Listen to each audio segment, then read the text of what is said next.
in this region, the central region, the state I have described as nothingness conveys the idea of something powerful, powerless. The center in itself has no action within it, though near about it are the invisible motions, no doubt.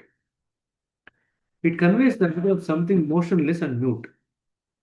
If I open it further, people will get puzzled.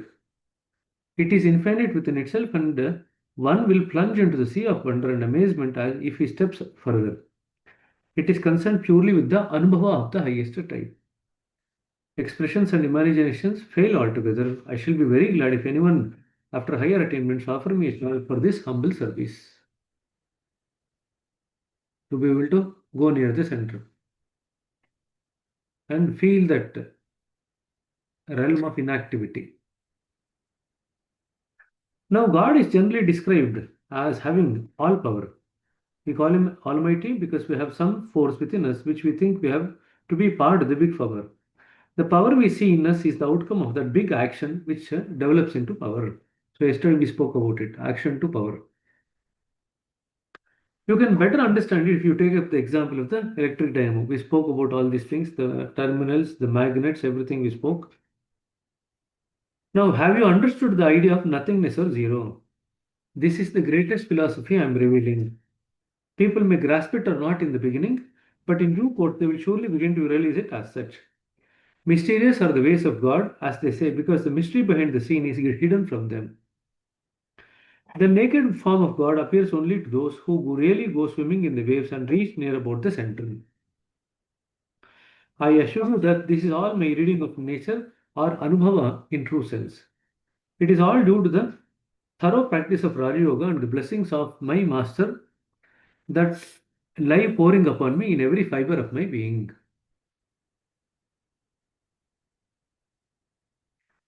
Now, people may wonder when I say it is focusing light, it is the focusing light coming from the center to the end of the central region and making something like a ring where the central region ends. ನೋಡಿದಿರಾ torch ಬಿಟ್ಟಾಗ ಒಂದು circle ತರ ಬರುತ್ತೆ light correct ಅಲ್ವಾ ಆ circle you can see the edge of the circle no you can clearly see the demarcate the edge of the circle versus the light versus the dark, and you can see the edge. That's how the central region is. It's almost like the center is the torch, and the light is coming from that. And then the end of the central region is the place where the light and the darkness they actually coincide. Although light is not the exact translation of things, light really is a far more heavier thing than what actually is and is left far behind. But it has been expressed so merely for the sake of understanding. So, whatever we find in the central region is the real thing in the pure and naked form. There is no amalgamation whatsoever in it. So, now what has happened by the time we reach central region? We have crossed matter in the Pinda Pradesh.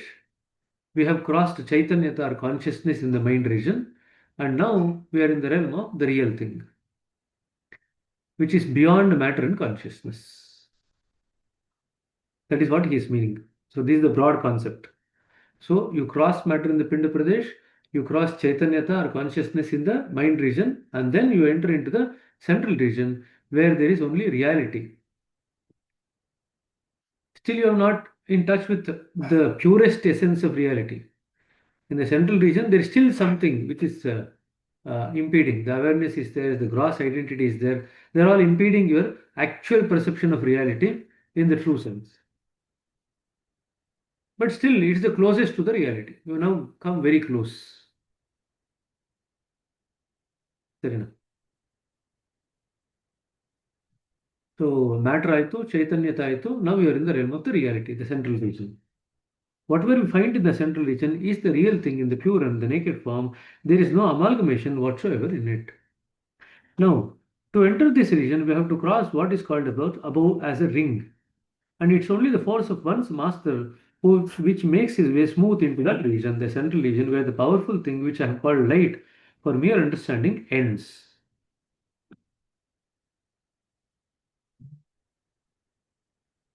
Now it creates a force at the end which we have to cross, and this is only possible when a push from the mind region is given by his master, who is only power capable of the task.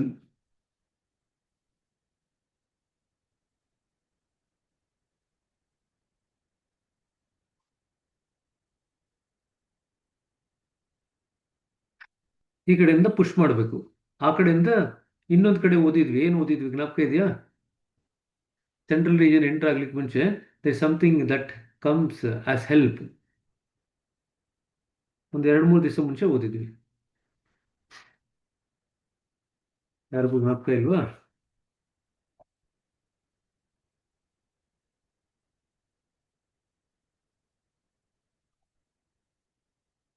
Go back to 3-4 pages. Now, if your goal is just what it really ought to be, and the will for attaining it is also strong and perfect, you begin to draw in power from the central region, which remodels it for further approach. ಜ್ಞಾಪಕ ಇದೆಯಾ? ಇದು discuss ಮಾಡಿದ್ವಿ. For the sake of learning, let me elaborate a bit more now. What are all the things that help us to enter into the central region? Of course, master's push is necessary, but how do you prepare yourself?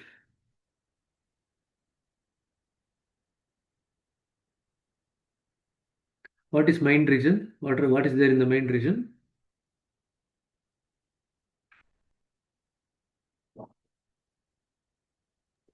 Ego. ಏನು? Ego. Correct. ಪೂರ್ತಿ ಹೇಳಿ, ಏನೀಗ? Ego. ಈಗೋ ಅಂತ ನೀ ಟ್ರೈನಲ್ಲಿ ವಿಗೋ ಅಂತ ಮಾಡ್ಬೇಡ. ಈಗೋ ವಿಗೋ ಅಂತ ಹೇಳ್ರಯ್ಯ. ಮೈಂಡ್ ರೀಜನ್ ಏನಿದೆ? ಈಗೋ ಇದೆ ಅಂತ ಹೇಳ್ತೀನಿ. ಏನಿದೆ ಅಲ್ಲಿ? ಇದ ಇರೋದು ಅಲ್ಲ ಅದ ಅದೇ ಈಗೋನೇ ಆ ಥರ. I want more specific answer. Ego is there everywhere. From the first point up to the globe, ego is there. 11 rings of ego. ಹಾ ಹೇಳ್ರಿ, 11 ಬನ್ನಿ ಬನ್ನಿ. rings of ego. ಹಾ 11 ಸರ್ಕಲ್ಸ್ ಆಫ್ ಈಗೋ. ಅಷ್ಟು ಜ್ಞಾಪಕ ಇದೆ ಹೋಗ್ಲಿ.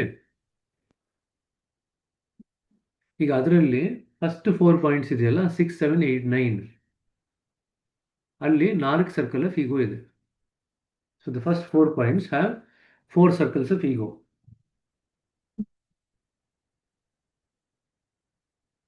The next 10th to 13th point ಇದೆಯಲ್ಲ, before entry into the 13th region, contains the 7 circles of ego. Does it make sense? In total 11. So 4 plus 7, total 11. ಅರ್ಥ ಆಯ್ತಾ? ಈಗ the thing is, if anything becomes subtle, what happens to its power?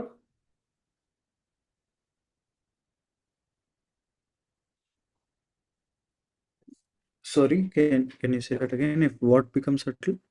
If anything becomes subtle, what happens to its power? Increases. Increases. And now, as we go towards the central region, the ego becomes more and more refined. In other words, more and more subtle. What is supposed to happen to it? Powerful. Powerful. Got the point? And now, if we have to overcome this, how to overcome this? That's the question.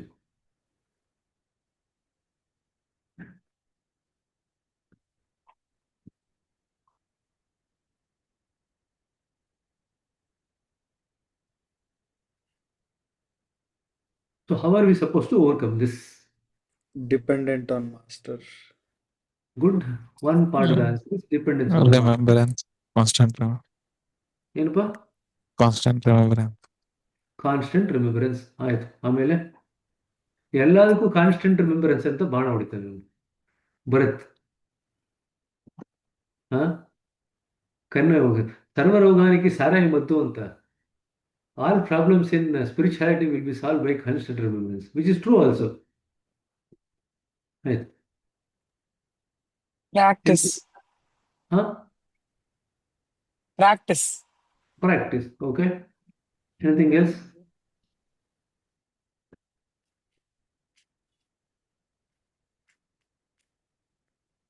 Alignment with goal.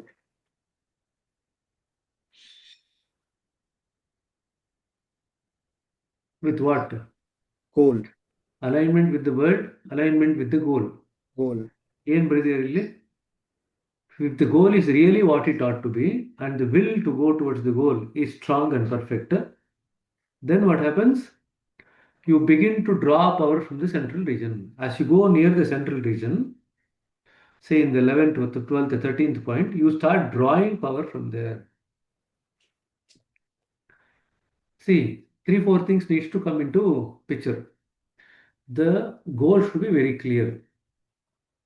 You should have strong craving to go towards the goal. You should have developed surrender and insignificance, surrender to the master and insignificance at the 8th and the 9th point. Then you have to start drawing power from the central region because of your craving towards the goal. With all these conditions being met, then when the master gives you a push, you enter into the central region. ಅರ್ಥ ಆಯ್ತಾ? All of these things are absolutely necessary. Even if one of them is missing, you are not going to go into the central region. Even if master were to push you by his power, you will not stay there, you will come down again. Serena. Does it make sense? So repeat it, yaradru. Somebody repeat it. So what are all the conditions to be met to enter into the central region?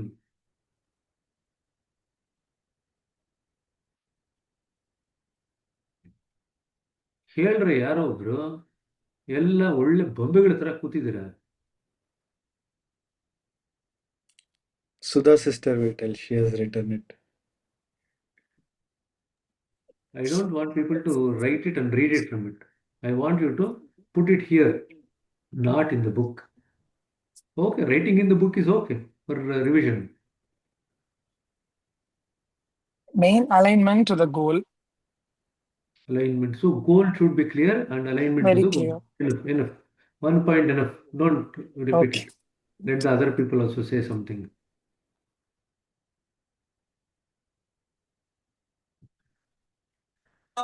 Willpower. Willpower should be there to go towards the goal. ಆಯ್ತು. ಆಮೇಲೆ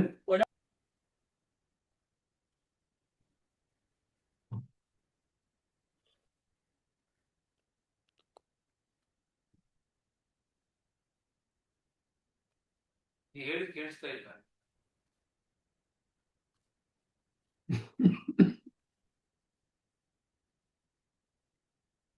ಯಾರ್ದು brain sharp work ಆಗ್ತಿಲ್ಲ ಇವತ್ತು. Crossing the rings of ego. All the rings of ego. Circles. We will not speak about that. That is anyway happening. And we told that if you start crossing the rings of the circles of the ego, it becomes more stronger, it becomes refined. How do we enter into the central region? There is a ring, he said. There is a torchlight and there is a ring around it. You have to now jump over the ring, cross that ring. How do you cross? That is the fundamental question.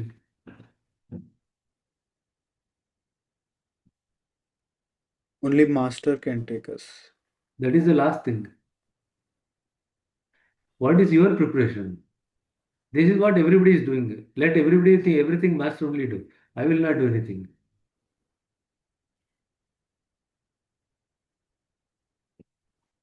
So what needs to happen at the 8th point? Surrender. Surrender. What needs to happen at the 9th point? Insignificant. Significance. Then after you cross the 9th point, once you enter the 10th point, you enter into the divine kingdom. It is the region of the Prabhu. 8th is Prapanna, 9th is Prapanna, Prabhu Prapanna, then 10th is Prabhu. So from 10th on to the 13th point, you are in the divine kingdom. Now what do you do in the divine kingdom? You start absorbing the essence of the divine kingdom. In other words, on one hand, the ego is becoming subtler and more refined, but stronger. But you are absorbing the essence of the divinity there. Now, as you absorb the essence of the divinity, you get more and more taste of it. Once you get more taste of it, your craving to go towards the goal now becomes stronger. And the goal also becomes clearer. Once that happens, you start drawing power from the central region. You're still on this side of the ring, but you are now drawing power from the central region. Now, with all these conditions being met, one final push given by the master helps you to cross the ring into the other side.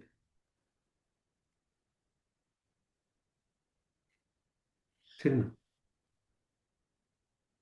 If your goal is not clear, if your willpower to go towards the goal is not that strong, if you have not developed surrenderance to the master or insignificant state of insignificance, if you have not absorbed certain amount of essence of the divinity in the divine kingdom, none of these things will happen. So all these things need to be met in order that you can actually enter into the central region, cross that ring. Serena, ಇನ್ನೊಂದ್ಸತಿ ಹೇಳ್ರಿ ಯಾರಾದ್ರು. Repeat. At least he should repeat 2 points. Alignment with goal and strong will. Okay, so 2 points. Then, Ganesh, Push from the master. that is the last one. Always everyone goes to the push only. Nobody wants to develop anything else. Pull. Everyone wants somebody else to push. Surrender and insignificant. Surrender and insignificance. Good. Third one. Next, Sudha sister. Constant remembrance. I did not tell constant remembrance at all. Did I say that?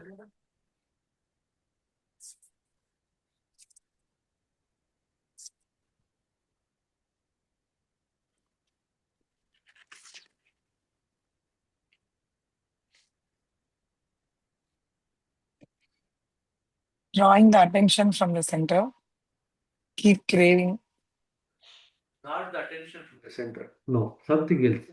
You use the wrong choice of words.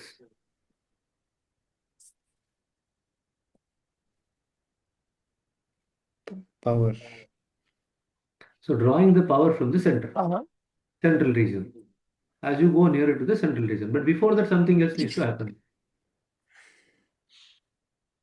I said prapanna and other things, and then I said something. What is that? We enter into the divine kingdom. Enter into the divine kingdom. Divine And kingdom. what do what?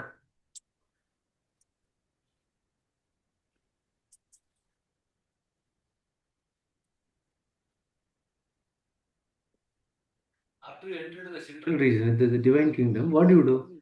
You say, okay, you are divine kingdom, you just be there like you, I'll be like myself. Power. Power is in the central region. What do you do in the divine kingdom?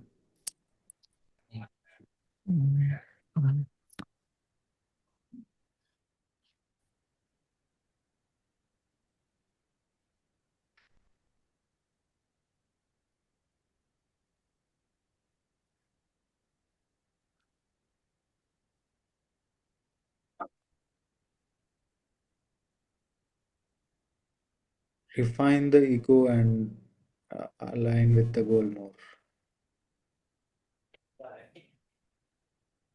If you go to a chocolate factory, what do? Eat chocolate. If you go to a sugar factory, what do? Eat. First, if you go to the divine kingdom, what do? Absorb. Eat it. Absorb. Absorb divinity. That's all.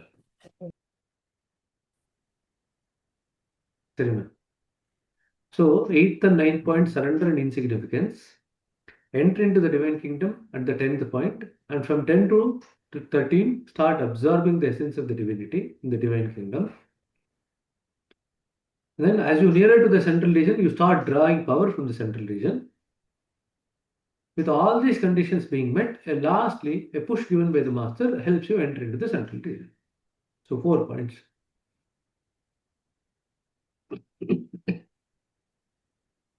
ಇವತ್ತೆಲ್ಲ weekend ಇನ್ನು Monday morning blouse ಅಂತ ಹೇಳ್ತೀವಿ ಇವೆಲ್ಲ. The way that your state of mind is called as Monday morning blues. and it is showing a red color light for me. Red color is flashing. Red color is flashing andre none of your mind is working as sharply as it should.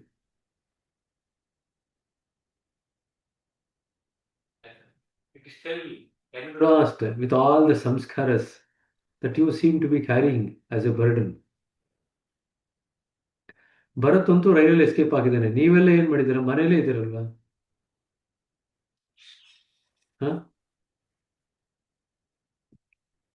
One of the signs of spirituality is that the mind becomes sharp.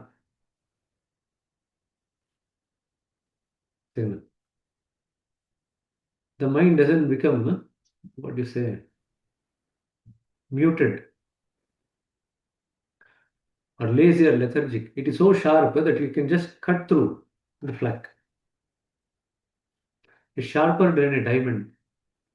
The most sharpest cutting object is the diamond. Diamond cuts diamond, is the saying, no? The mind is sharper than the diamond. It can just cut through everything. That's how the mind will become as you go higher and higher. And one of the instruments of cutting is awareness. You remember yesterday we were speaking about awareness? As and when we do something, we are actually aware of what is happening within us in terms of the ego, in terms of the samskaras, how are they playing around with us.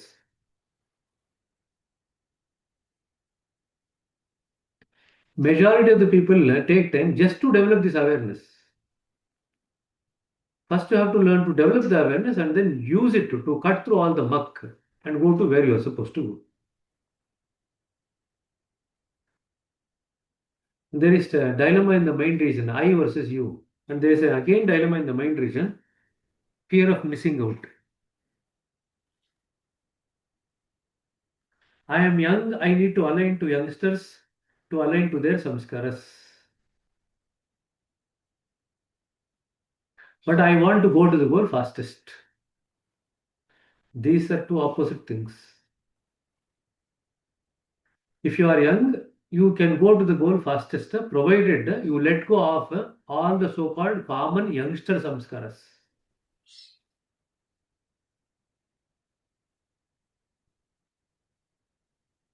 Vivekananda was almost youngest of the lot of 16 disciples of Ramakrishna Paramahamsa.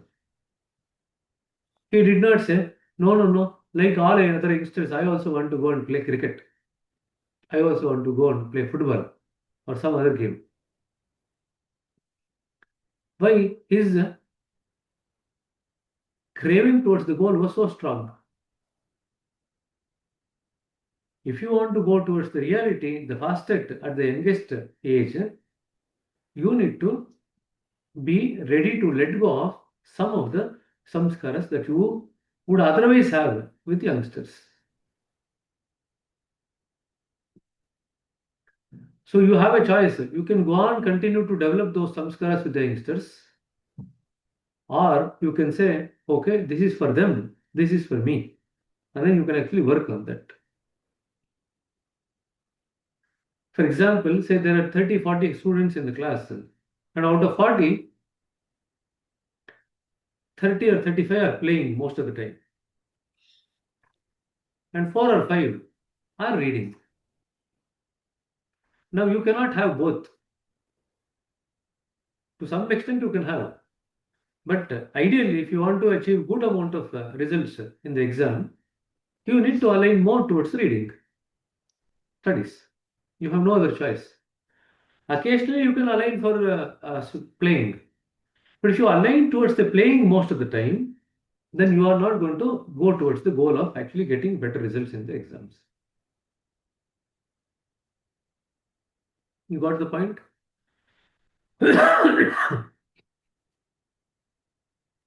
So this is a choice that we have to make. In fact, if you look at it in a slightly different way, there is no need to make any choice, because this is the choice for which we have come here, to go towards the goal. That's the only reason why we have come. And the faster you achieve it, the better it will be for you. So just I'll just give you one concept of what is called as klesha. Klesha means having tension in the background. Okay. Now, when you feel tense, your heart rate increases, your breathing changes, your eyes starts frequently blinking. You cannot feel peaceful inside. You feel heavy.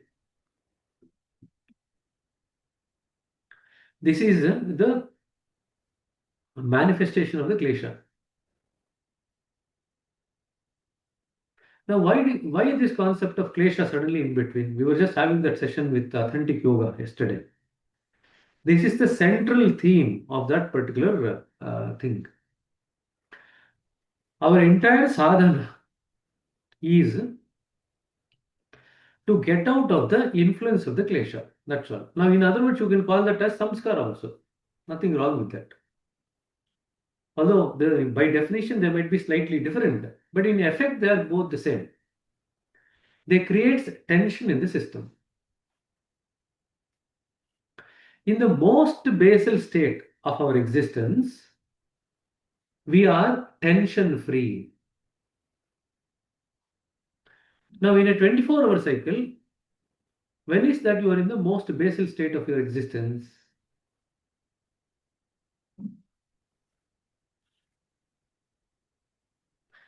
One who likes it can answer that. Most basal state of existence, we are in deep sleep.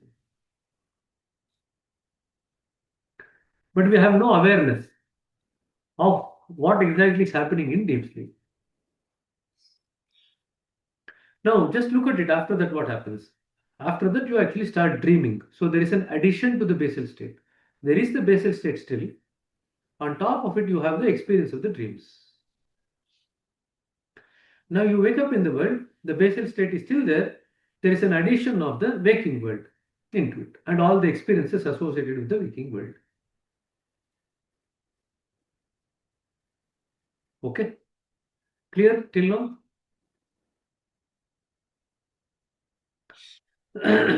I'll just explain what is intelligence, what is wisdom, what is innocence.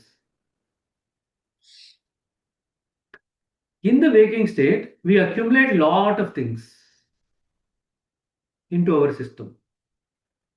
The basal state that we are remains as it is. There's no change in that. But as we go through the experience of the dream and the waking state, we accumulate certain things into our system. In other words, we hold on to certain things in the system. Now that creates a tension in the system.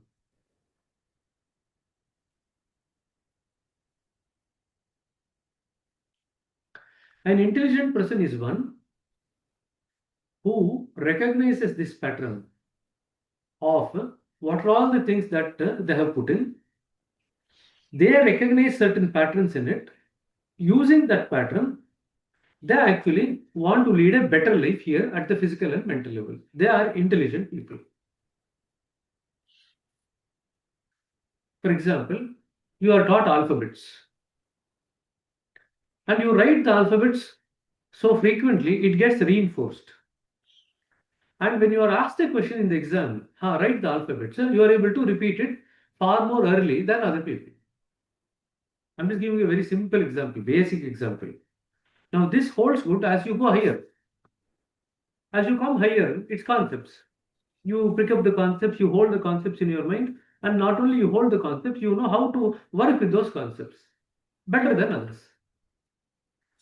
So this is called as intelligence. Intelligence is being able to work around with the things that you have put into the system on top of the basal state.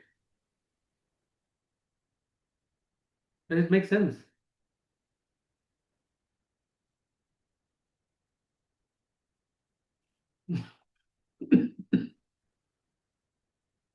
No. What is wisdom? Wisdom is looking at the basal state and clearly differentiating between the intelligence and wisdom, the basal state. That is wisdom. Based on the wisdom, you start moving towards the basal state.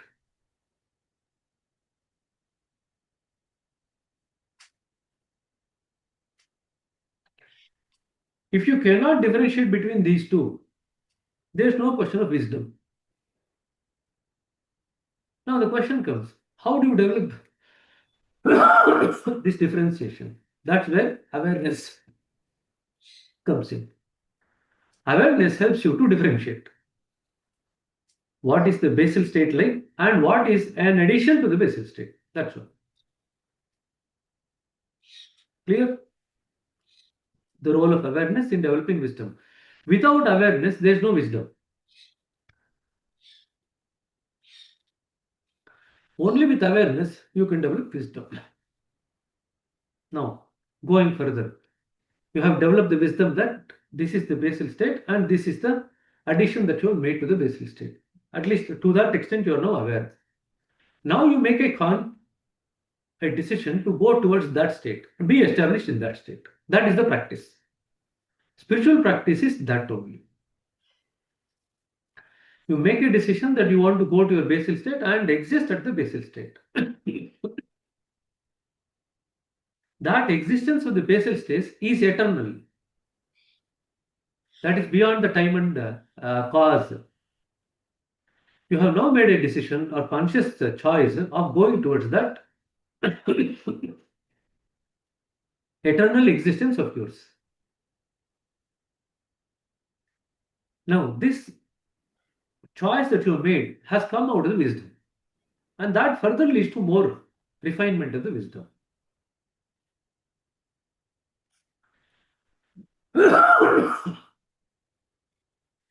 So the practices that you do to go towards your own basal level of existence is what is called as sadhana, spiritual sadhana. Got the point? Now, innocence is when you recognize that you don't require any of these additions that you have actually put in to the basal state, and you can still lead a good life. So you start letting go of all these things and you become more and more simple. That means you are actually letting go of all the samskaras. You are becoming more and more simple, like you were when you were originally there in your original existence. So this ability or this moment where we actually become more and more simple. How do you become simple? By letting go of all the experiences and the learnings and the samskaras, the holding, the stickiness, everything. You just let go of everything.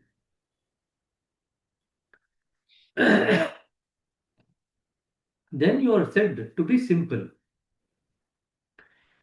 Yoga uses a word kevala. Kevala is again very similar to simple. One who becomes a kevala gets the state of kaivalya.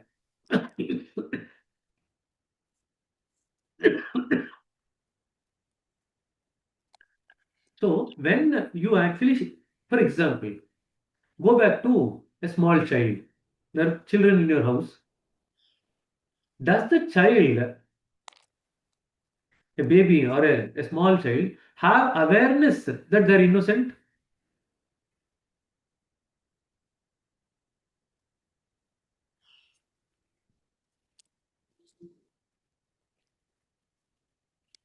They are not aware that they are innocent. They are innocent, that's all. Right? That is our natural state. That is what Sahaj Marg is taking you towards.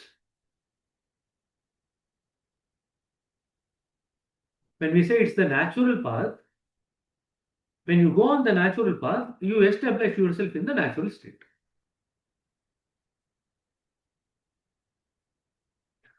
I'll stop here. Just ponder about all the things that we have discussed today. We have talked about intelligence, we have talked about the innocence, we have talked about the wisdom. and we've talked about the role of awareness.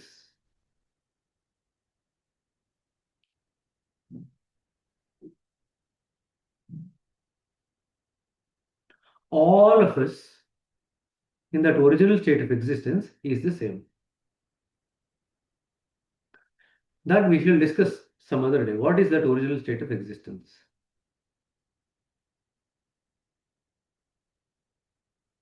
How do we feel it? How do we recognize it? Devoid of all these coverings that we have put around it, the original state is the same for all of us. It is in this context that Babaji writes that in the sixth maxim that you need to treat everyone as thy brethren.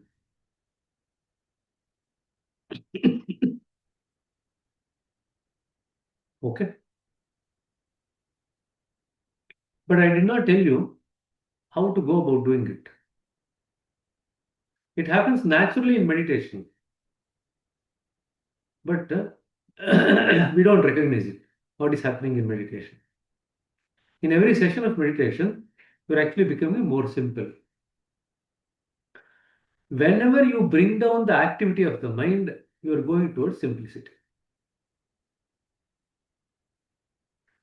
Now, when we get any thought in the mind, what is the reason for the thought? The samskaras. What kind of thoughts we get? Have you ever analyzed what kind of thoughts we get?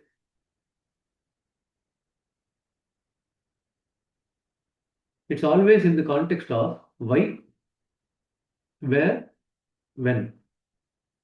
All other questions are secondary. How, which, all those things. There are three fundamental questions: why, where, when. For anything to happen in this world, it is the operation of these three questions. Somebody comes to invite you for something.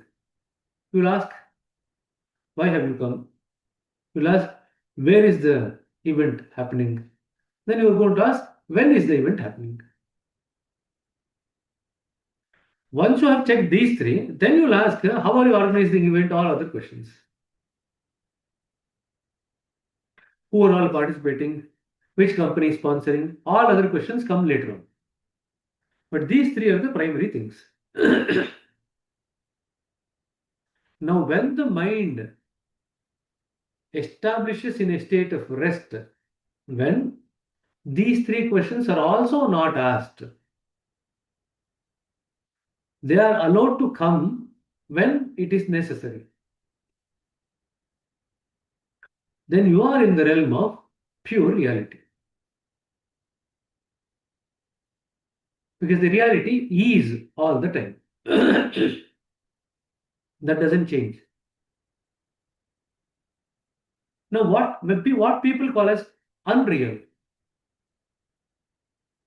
Is there something called as unreal in this context? Even a animal experiences something, a normal human being experiences something, the divine experiences something, and the mentally ill person also experiences something.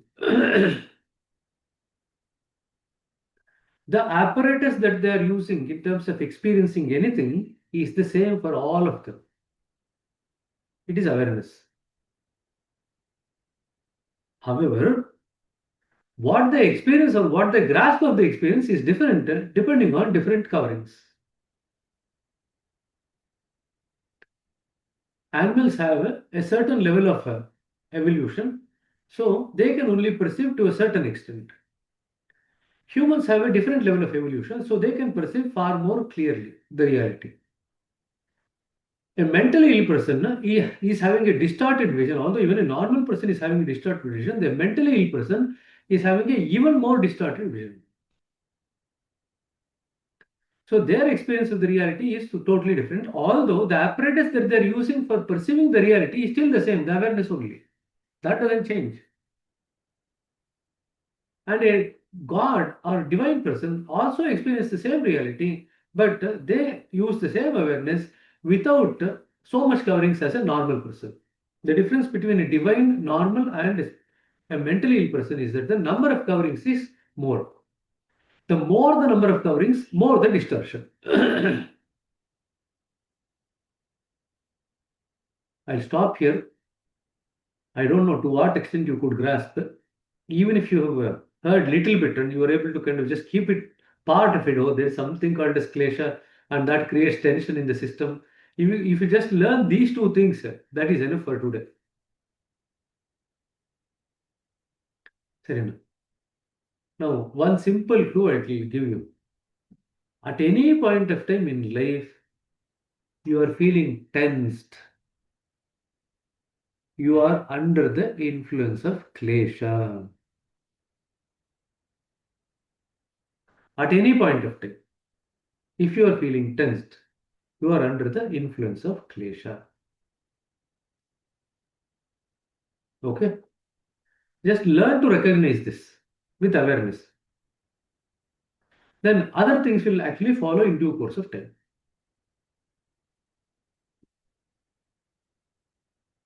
Rina. ಮಾಡ್ತೀರಾ? Just observe yourself. Be aware. Do you have any tension in deep sleep?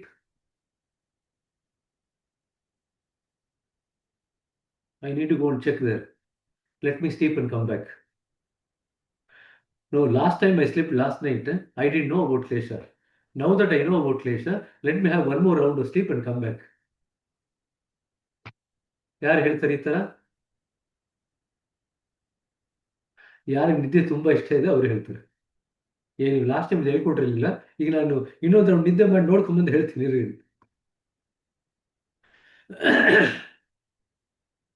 As you develop more and more awareness, your sleep comes down. You are awake in sleep, you are asleep to the world. That is what happens. Not literally for lying on the bed, but you are unmindful of what is happening in the world. That is what happens. Serena, ಇಲ್ಲಿ stop ಮಾಡೋಣ. We will talk about some of these things later on. We will continue tomorrow morning as usual. As I said, today